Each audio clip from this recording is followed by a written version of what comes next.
Maximum মানুষই জানে না কোন ডিজাইনের ওয়ালপেপারটা কোন ওয়ালে ইউজ করতে হবে। তো এই বিষয় নিয়ে আজকে আমরা আলোচনা করব লেটেস্ট ইন্টেরিয়র পক্ষ থেকে। সাথে আছি আমি রায়হান। আমাদের অফিসের এই ওয়ালপেপারটা দেখেন, এটা একটা 3D ওয়ালপেপার। এই ওয়ালপেপারটা এই দেয়ালে যতটা ভালো লাগছে, এইটার মূল কারণ হচ্ছে আমাদের এই ওয়ালপেপারে কিন্তু কোনো শোপিস বা কোনো ফার্নিচার অথবা কোনো ক্যাবিনেট, এই ওয়ালের কাজটা হচ্ছে আমাদের এই মূল ওয়ালটাকে ফোকাস করা। একইভাবে আমাদের এই পাশে ওয়ালপেপারটা দেখবেন, এটা কিন্তু হচ্ছে সলিড কালার ওয়ালপেপার। এর কারণ হচ্ছে এখানে আমাদের একটা টিভি রয়েছে, এখানে আমাদের একটা ক্যাবিনেট আছে এবং এখানে আমাদের একটা সোফা আছে। এখন আমাদের এই ওয়ালপেপারটা যদি এই 3D ওয়ালপেপারের মতো একটু লাইট বা একটু চাকচিক্যের মতো হতো, তাহলে কিন্তু এই ওয়ালে আমাদের ফোকাসটা এই সোফাতে না গিয়ে আমাদের এই ওয়ালপেপারে যেত।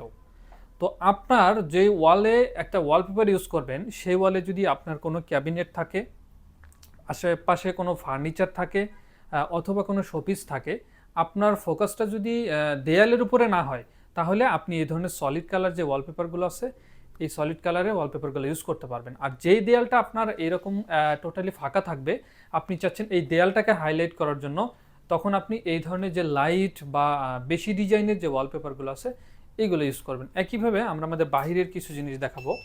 এইটা হচ্ছে আমাদের আর্কিটেক্ট ডিপার্টমেন্ট, যারা এখানে ডিজাইন করে এবং ইঞ্জিনিয়াররা এখানে বসে কাজ করে।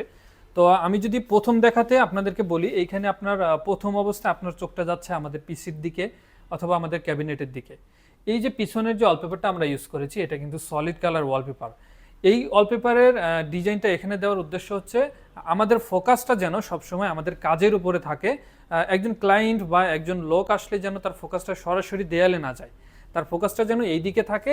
এই জন্য আমরা এখানে একটা সলিড কালার ওয়ালপেপার ইউজ করেছি, যা আমাদের ফোকাসকে ধরে রাখতে সাহায্য করবে।